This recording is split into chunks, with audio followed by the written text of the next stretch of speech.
Hello everyone, welcome to our channel. आज की इस वीडियो में हम क्लास 10 साइंस के third chapter metals and non metals से क्वेश्चन नंबर 22 से स्टार्ट करने वाले हैं।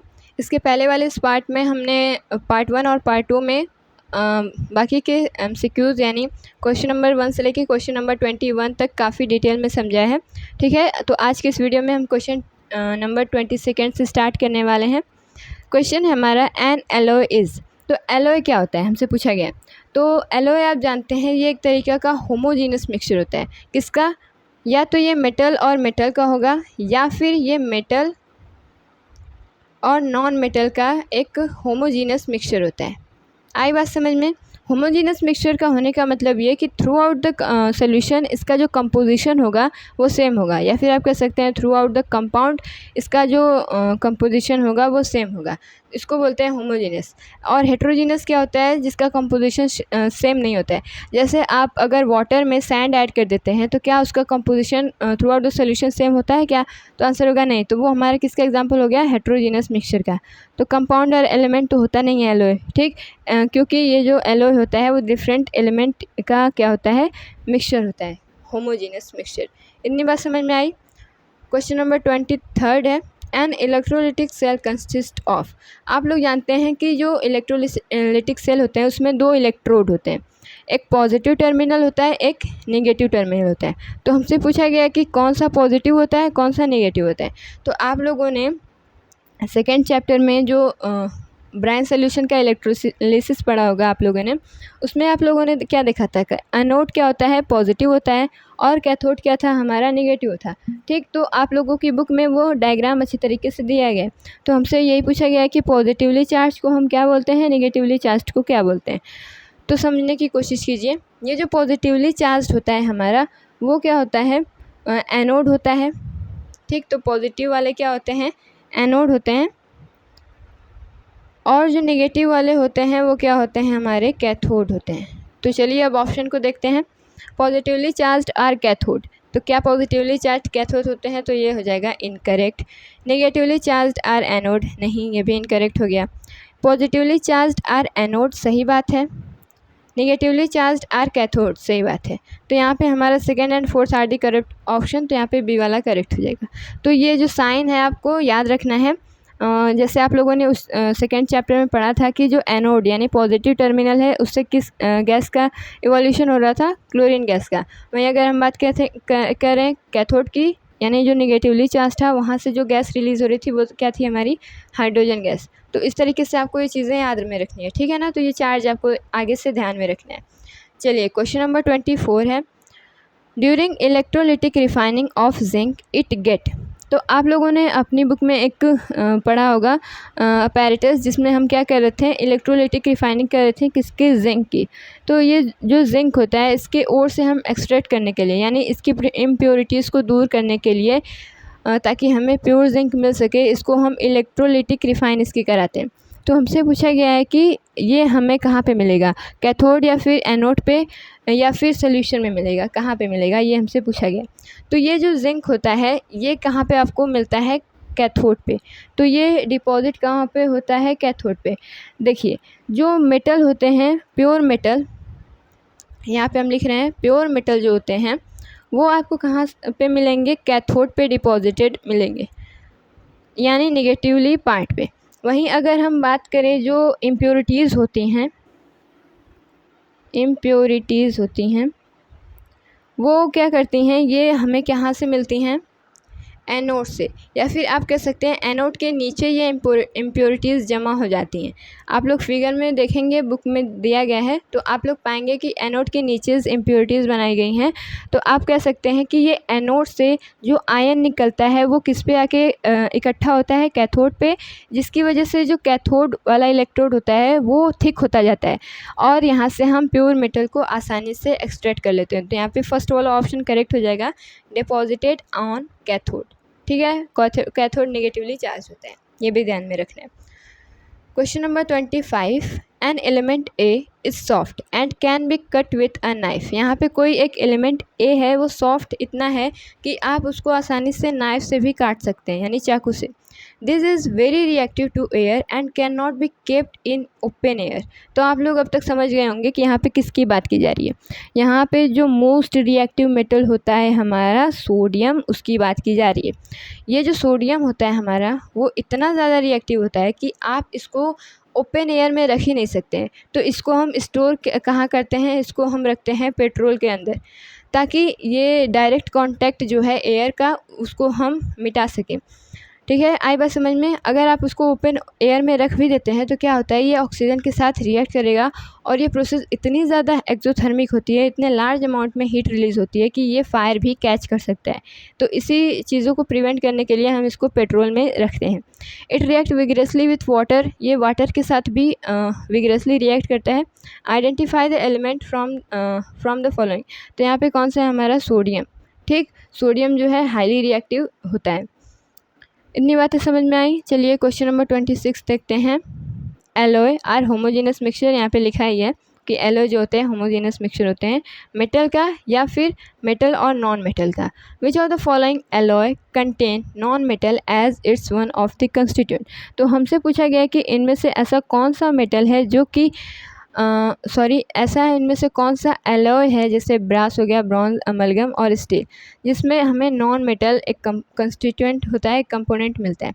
तो सबसे पहले हम लिख लेते हैं कि किस में क्या मिलता है। जो ब्रास होता है, ये दो मेटल्स का क्या होता है, एलॉय होता है, जो कि है हमारा कॉपर और जिंक।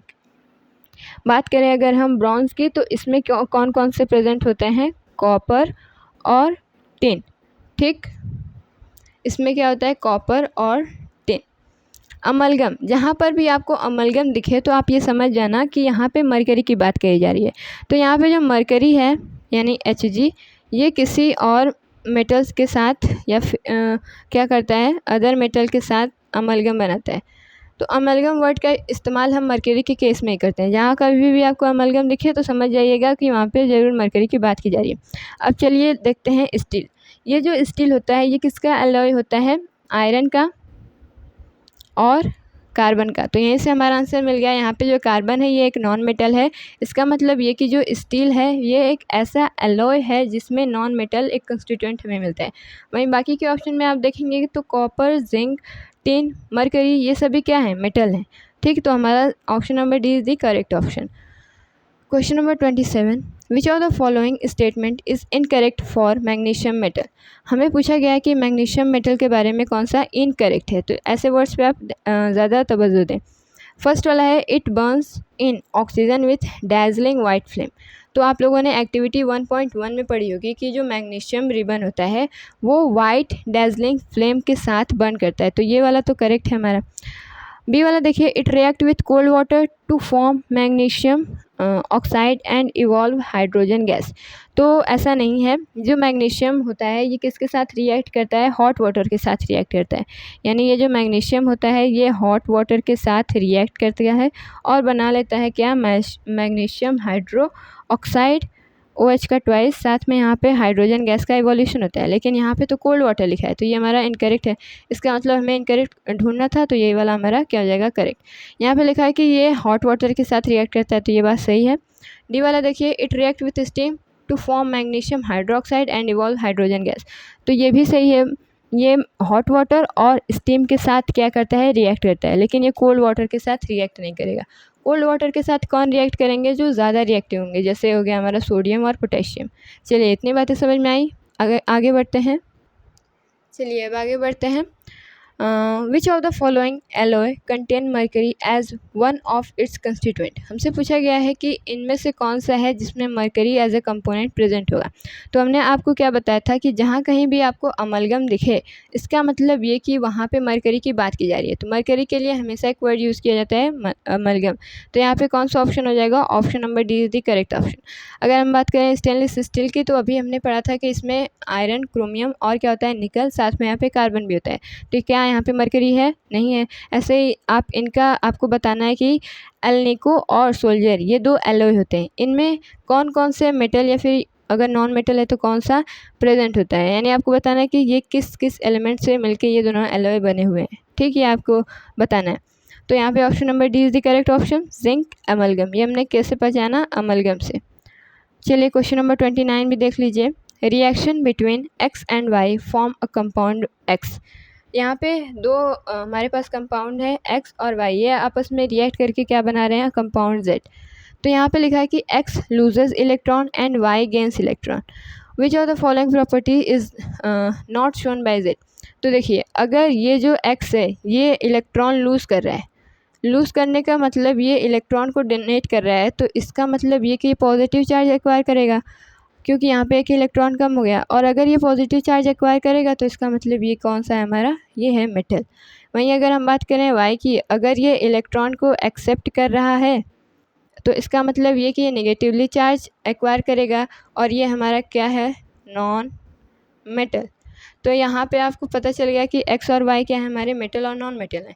और आप जानते हैं कि जब मेटल और नॉन मेटल आपस में रिएक्ट करेंगे तो जो कंपाउंड मिलेगा हमें वो क्या होगा, आयोनिक कंपाउंड होगा। जैसे एग्जांपल ले लीजिए NaCl या फिर KCl। ठीक, यहाँ पे Na+ यानी ये मेटल है, Cl- यानी ये नॉन मेटल है। तो इसका मतलब ये कि हम यहाँ पे जान गए कि जो Z है वो क्या है, हमारा आयोनिक कंपाउंड है। अब सिंपली आपको बता देना है कि इनमें से कौन सा आयोनिक कंपाउंड की प्रॉपर्टी नहीं है। तो जो आयोनिक कंपाउंड होते हैं इनकी मेल्टिंग और बॉइलिंग पॉइंट हाई होती है, तो ये हमारा सही है।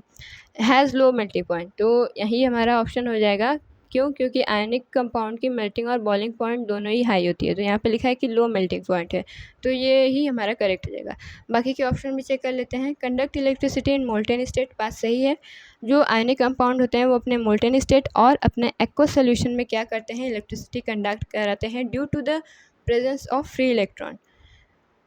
डी वाला देखिए, अकर एज सॉलिड, हाँ सही बात है। ये आयोनिक कंपाउंड होते हैं ये सॉलिड फेज में एग्जिस्ट करते हैं।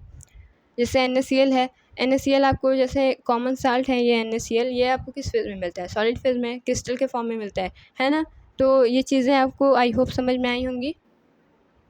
आज की इस वीडियो का लास्ट क्वेश्चन देखते हैं हम। क्वेश्चन नंबर 30 है हमारा। The electronic configuration of 3 elements x, y and z are. x का इलेक्ट्रॉनिक कन्फिगरेशन दिया है 2,8, y का है 2,8,7, z का क्या है 2,8,2। विच of the following is correct. तो आप जानते हैं कि कोई भी मेटल, नॉन मेटल या फिर कोई भी एलिमेंट हो, वो क्या करना चाहता है, स्टेबिलिटी गेन करना चाहता है। और स्टेबिलिटी ये कैसे गेन करते हैं, अपना ऑक्टेट कंप्लीट करके। अगर किसी का ऑक्टेट कंप्लीट है, इसका मतलब वो कि ये पूरी तरीके से स्टेबल है। स्टेबल होने का मतलब ये कि वो लिस्ट रिएक्टिव है, और जो जितना ही ज़्यादा अनस्टेबल होता है वो उतना ही ज़्यादा क्या होता है, रिएक्टिव होता है। तो देखिए यहाँ पे पहला वाला दिया गया है x, जो कि है 2,8, यानी कि इसका जो ऑक्टेट है ये कंप्लीट है। तो इसका मतलब ये कि यहाँ पे किसी इनर्ट गैस की बात की जा रही है, जैसे हीलियम हो गया, हमारा नियॉन हो गया, आर्गन, ये चीज़ें आपने पढ़ी होंगी। बात करें अगर वाई की, तो यहाँ पे आपको दिख रहा है कि ये जो लास्ट वाली शेल है उसमें 7 इलेक्ट्रॉन है, यानी कि ये कि इसके अंदर एबिलिटी है एक इलेक्ट्रॉन को क्या करने की, गेन करने की, या फिर आप कह सकते हैं एक्सेप्ट करने की, ताकि ये अपना ऑक्टेट कंप्लीट कर सके। ठीक है, ताकि ये स्टेबल हो सके। इसका मतलब ये कि अगर ये इलेक्ट्रॉन गेन करेगा तो ये निगेटिवली चार्ज एक्वायर करेगा, और अगर निगेटिवली चार्ज एक्वायर कर रहा है तो इसका मतलब ये कि जो हमारा वाई है ये क्या हो जाएगा, नॉन मेटल। ठीक है, वहीं अगर हम बात करें जेड की, तो जेड के अंदर टेंडेंसी है क्या करने की, इलेक्ट्रॉन को लूज़ करने की, ताकि ये 2 इलेक्ट्रॉन लूज़ कर दे। आप ये भी सोच रहे होंगे कि ये 6 इलेक्ट्रॉन गेन भी तो कर सकता है। देखिए 6 एक काफ़ी बड़ा नंबर है। कोई भी एलिमेंट आसानी से अपने 6 इलेक्ट्रॉन न तो देगा, और न ही कोई दूसरा एलिमेंट उतने लार्ज नंबर में इलेक्ट्रॉन को एक्सेप्ट कर पाएगा। तो इसके लिए यही आसान है कि ये अपने दोनों इलेक्ट्रॉन को क्या कर दे, लूज़ कर दे। ठीक है, तो अगर ये लूज़ कर रहा है तो ये पॉजिटिवली चार्ज हो जाएगा, क्योंकि इसमें नंबर ऑफ़ प्रोटॉन्स क्या है, इंक्रीज़ हो जाएंगे। इसका मतलब ये कि ये क्या हो जाएगा, हमारा मेटल। तो यहाँ पे हम क्या लिखेंगे, यहाँ पे लिखा गया है कि x एक मेटल है, नहीं, x एक इनर्ट कंपाउंड है, तो ये गलत हो गया। y इज़ मेटल, क्या y मेटल है, तो मेटल एक नहीं, ये हमारा नॉन मेटल है। z is a non metal, यहाँ पे क्या लिखा गया है कि z जो है हमारा नॉन मेटल, नहीं, z हमारा क्या है, मेटल है। तो यहाँ पे डी वाला करेक्ट हो गया कि y is the non metal, क्यों, क्योंकि ये इलेक्ट्रॉन को एक्सेप्ट कर रहा है। z इज़ द मेटल, क्यों, क्योंकि ये इलेक्ट्रॉन को लूज़ कर रहा है। यही अगर कोई ऑप्शन होता है कि जो x है हमारा वो इनर्ट गैस है, तो वो भी आप उसको करेक्ट करते हैं। इतनी बातें आई समझ में? तो आई होप आज के जितने क्वेश्चन हुए हैं वो आपको अच्छी तरीके से समझ में आए। जो हम एक्स्ट्रा चीज़ें आपको बताते हैं वो आपको नोट करते चलना है, ठीक है ना। तो आई होप आपको ये वीडियो अच्छे तरीके से समझ में आई होगी। Thank you, thanks for watching.